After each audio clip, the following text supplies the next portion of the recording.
Morën në mbrojtje familjet e po themi dervishtë e Elbasanit.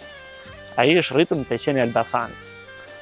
Aty dhe u edukua, u formësua, gjithë cilat lidheshin dhe me besimin shpirtëror të Alipashtë të Pelenës. Ju dihet që ai arriti të penetronte në si thua në hierarkinë perandorake, pra të merrte vëmendjen e sultanit, dhe të ngarkojë një detyrë ushtarake, të cilën kreu me sukses dhe më pas e mori Janinën.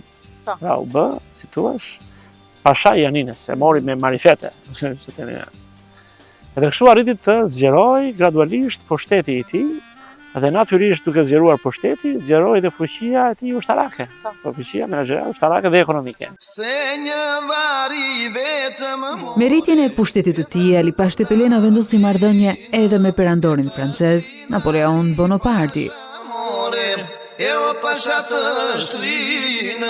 Me pushtimin e ishujve të Jonit, ajo u bë fqinje me Alipashtë e Pelenën. Pozicioni u ndodhi vetë Alipashtë e Pelena, fuqia që e kishte i mundsonte Napoleonit furnizimin e ushtrisë me nevoja bazike ushqimore. Momenti tjetër është pastaj shkëputja nga francezët, për shkak se ata ja akumuluan borxhe, dhe ka një shprehje shumë famoze, lapçe gati në gjuhën e tij komunikative, se si ka transmetuar Napoleonit pakënaqësinë që kishte ndaj tij, ndërkohë që një nga sekretarët e tij shkruante Napoleonit me prurësi, hirësia juaj me nderimet më të larta që bëhesh.